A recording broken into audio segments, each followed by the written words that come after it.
다 같이 신앙 고백하심으로 금요일 새벽 예배 시작하겠습니다. 나는 전능하신 아버지 하나님 천지의 창조주를 믿습니다. 나는 그의 유일하신 아들 우리 주 예수 그리스도를 믿습니다.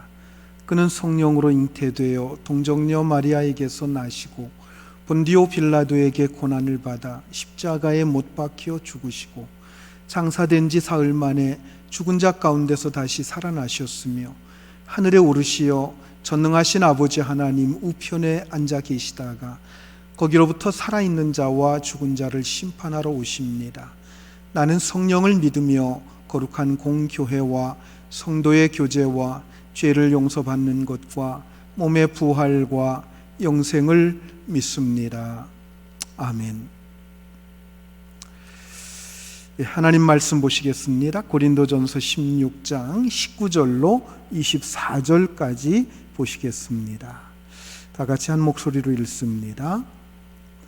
아시아의 교회들이 너희에게 문안하고 아굴라와 브리스가와 그 집에 있는 교회가 주 안에서 너희에게 간절히 문안하고 모든 형제도 너희에게 문안하니 너희는 거룩하게 입맞춤으로 서로 문안하라. 나 바울은 친필로 너희에게 문안하노니 만일 누구든지 주를 사랑하지 아니하면 저주를 받을지어다. 우리 주여 오시옵소서.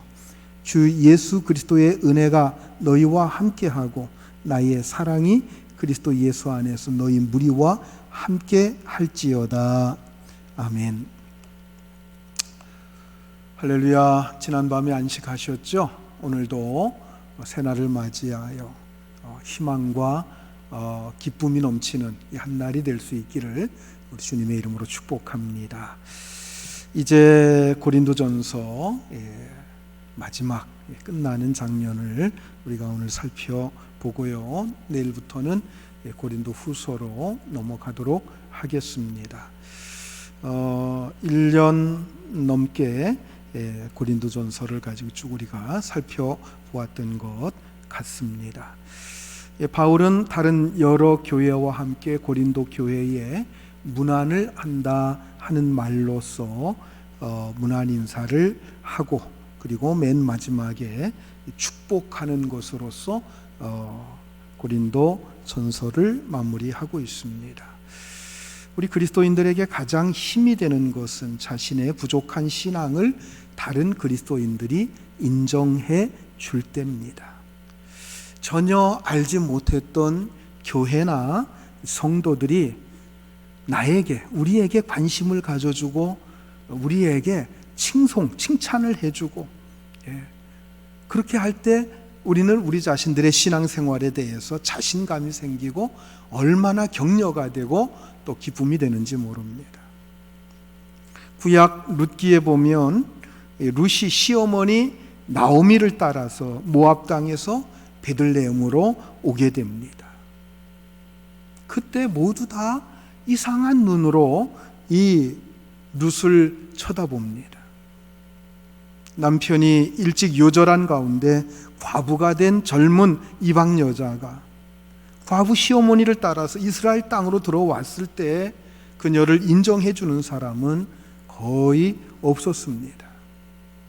그때 보아스라고 하는 자가 한 것이 무엇입니까? 그것이 바로 룻을 인정해 준 것이었어요.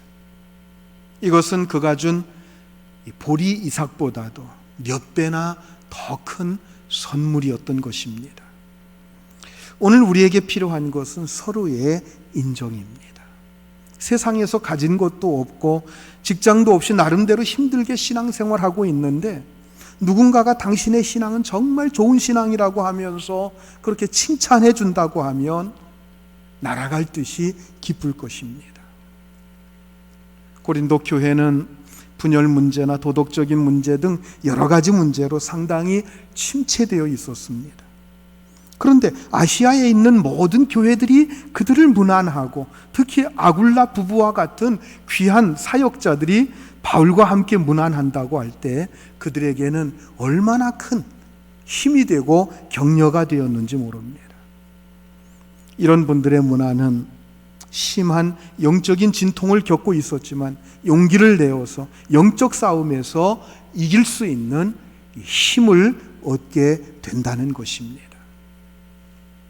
때로는 우리에게 물질적인 필요, 이러한 것들도 도움도 필요합니다. 오늘날처럼 장사는 안 되는데 가게 월세는 꼬박꼬박 내야 하는 그러한 상황에 몰리게 된다고 하면 정부에서 주는 많지 않은 지원금이라고 할지라도 얼마나 기대가 되는지 모릅니다. 그러나 더 큰 힘이 되고 더 큰 격려가 되는 것, 그것은 서로에게 문안을 하면서 서로를 위해서 기도해주고 안부를 묻고 그 기쁜 소식을 함께 나누는 것, 이것처럼 큰 힘이 되는 것이 없다고 하는 것입니다. 지금 코로나19로 인해서 많은 연로하거나 몸이 약한 성도들이 거의 밖에 나가지 못한 채 집에만 거의 갇혀서 지내는 분들이 많이 있을 줄로 압니다.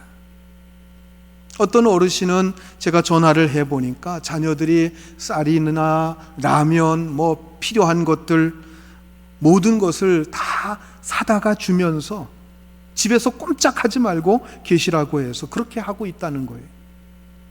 그런 분들에게 전화라도 해서 문안하는 것, 이것이 얼마나 그분들에게 힘이 되는지 모릅니다.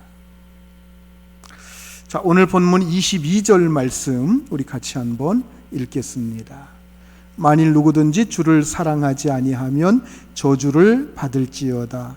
우리 주여 어서 오시옵소서. 자, 바울이 문안 인사를 하고서 이런 표현을 하고 있습니다. 만일 누구든지 주를 사랑하지 아니하면 저주를 받을지어다. 아마 이 말, 주를 사랑하지 않으면 저주를 받을 것이다 라고 하는 이 말씀은 아마 그 당시에 피오처럼 늘상 사용했던 말이었던 것 같습니다. 우리 그리스도인들은 주님을 사랑하는 자들입니다. 그들은 진정으로 회개하지 않는 자들이 자기들 안에 포함되어 있을까 봐서 아마 이런 표현을 하지 않았겠는가 생각해 볼 수가 있습니다. 즉, 주님을 사랑하지 않는 자들은 자기들의 공동체 안에 들어올 수가 없다고 하는 것을 강조하는 말입니다. 교회는 다니지만 세상을 사랑하고 돈을 사랑한다고 하면 그는 저주를 받을 위치에 있기 때문에 그런 자들이 있다고 한다면 빨리 회개하고 성령 안에서 새로운 삶을 살라고 하는 그런 뜻으로 이러한 말을 주고받는 것 같습니다. 그러니까 그들은 이런 표현으로 교회 안에 있는 사람들을 전도하고자 했던 것이죠. 우리 주여 오시옵소서라는 말은 이 마라나타라고 하는 말이죠. 이 말은 당시 사람들이 습관적으로 했던 말인 것 같습니다. 다시 오셔서 세상을 심판하실 그날을 바라보면서 늘 자신들의 신앙을 새롭게 하고자 한 것입니다. 그리고 엉터리 신앙을 가진 자들에게는 빨리 그 엉터리 신앙을 집어치우고 진실된 믿음을 가지라고 촉구하는 말입니다. 어쩌면 오늘날 전도가 가장 필요한 사람들이 교회 안에 있을지도 모릅니다. 그들은 교회에 출석하고 있기 때문에 자기들은 심판을 받지 않을 것이라고 그렇게 생각을 하고 있습니다. 그러나 여러분, 구원의 문에 가까이 있다고 하는 것이 그게 구원의 조건이 될 수는 없습니다. 그런데 너무나 많은 사람들이 천국문 주변에서 서성대고 있다고 하는 것입니다. 들어오든지 말든지 해야 되는데 이것도 아니고 저것도 아닙니다. 그런 사람들에게 주님의 심판날이 가까웠다라고 하는 사실, 이것을 자꾸 인식시켜주는 것은 꼭 필요한 일입니다. 그래서 빨리 회개하고 주님을 삶의 중심에 두고 살아갈 수 있도록 만들어야 될 것입니다. 이제 본문 23절과 24절 말씀 같이 읽겠습니다. 주 예수 그리스도의 은혜가 너희와 함께하고 나의 사랑이 그리스도 예수 안에서 너희 무리와 함께 할지어다. 문안 인사를 한 다음에 이제 고린도 교회를 축복하는 것으로 고린도전서를 마무리하고 있는 것을 보게 됩니다. 자, 그런데 여기서 특이한 것은 주님의 이름으로만 축복하는 것이 아니라 자신의 사랑을 가지고서도 축복하고 있다는 점입니다. 이렇게 축복하는 것은 바울 자신이 그만한 축복할 만한 위치에 있어서 축복하는 것이다, 그렇게 말하는 게 아닙니다. 그만큼 바울이 그들을 사랑하고 있다고 하는 것을 그들이 좀 알아줬으면 하는 그런 바람에서 이런 표현을 쓰고 있다고 볼 수 있습니다. 즉, 이것은 자신의 사랑으로 그들을 축복하려는 것이 아니라 그동안 바울이 그곳에 있을 때 자신이 그들에게 쏟아부었던 그 애정, 그 사랑을 그들이 기억해 주기를 바란다는 것입니다. 그들을 구원하기 위해서 복음에 대한 뜨거운 열정을 가지고 전도했던 그때, 그리고 하나님의 말씀을 가지고 그들을 열심히 가르쳤던 바로 그때 그들을 위해서 쏟았던 그 열정, 그 정성, 그 헌신, 그것을 그들이 기억해 주기를 바란다는 것입니다. 그래서 그때 바울에게 들었던 그 복음의 말씀, 배웠던 그 하나님의 말씀 속에서 그들이 더욱 성장할 수 있기를 바랬던 것입니다. 아마 성도 여러분들에게도 여러분을 구원하기 위해서 애썼던 전도자들을 여러분 기억하실 수 있을 겁니다. 그리고 여러분들을 말씀으로 바로 세우기 위해서 힘썼던 분들을 기억하실 것입니다. 결국 여러분들은 그분들 때문에 오늘 이 자리까지 오게 된 것입니다. 그래서 물론 우리가 주님의 은혜와 사랑, 이것을 기억해야 되는 것은 두말할 필요가 없고, 또한 우리에게 복음을 전해주고 우리에게 말씀을 통해서 가르쳐준 그분들의 수고와 헌신을 기억하면서 여러분 자신 또한 그분들처럼 복음 전도와 말씀 사역을 위해서 힘써야 될 것입니다.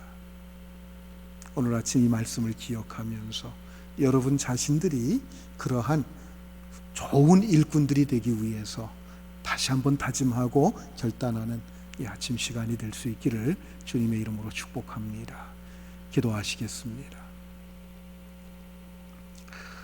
은혜로 오신 주님, 오늘 사도 바울이 고린도전서를 마무리하면서 문안 인사와 함께 그리고 축복하는 내용을 저희들이 살펴보았습니다. 주님을 바로 믿지 않고 그저 교회에 출석하고 있는 것, 그것만 가지고 자기가 구원을 받을 것이라고 하는 착각에 빠지지 않게 하여 주시옵소서. 정말 내 중심에 주님을 모시고 있는지, 언제 우리 주님 다시 오신다고 할지라도 당당하게 주님 앞에 설 수 있는지를 살펴볼 수 있는 저희들의 믿음이 되게 하여 주시옵소서. 또한 나를 전도하고 또 나를 이만큼 세우기 위해서 눈물 뿌려 기도하면서 나에게 말씀으로 가르친 그 사역자들을, 그 사랑을 기억하는 저희들이 되게 하여 주시옵소서. 그래서 이 마지막 때에 내가 그 위치에서 정말 복음을 전하고 또 많은 사람들을 말씀으로 가르치고 그들을 위해서 헌신하고 눈물 뿌려 기도함으로 많은 하나님의 사람들을 이루어 갈 수 있는 귀한 일꾼들로 세워질 수 있기를 간절히 소망합니다. 이 아침에 바로 나 자신이 그러한 일꾼으로 세워져 가고 있는지를 살펴보면서 다시 한번 주님 앞에 결단하는 귀한 시간 되게 하여 주시옵소서. 우리 주님 예수 그리스도의 이름으로 기도하옵나이다. 아멘.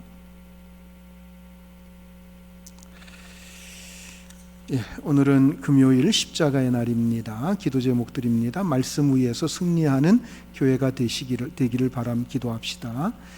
목장 예배의 부흥과 목장 원들을 위해서 기도해 주시기 바랍니다. 십자가의 주님의 사랑과 은혜를 회복할 수 있기 위해서 기도하시고요. 환우들을 위해서 여러분 기도해 주시기를 바랍니다.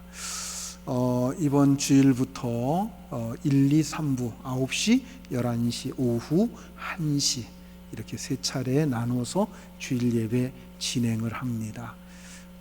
예배당 안에 들어올 수 있는 인원이 130명 정도로 한정이 됩니다.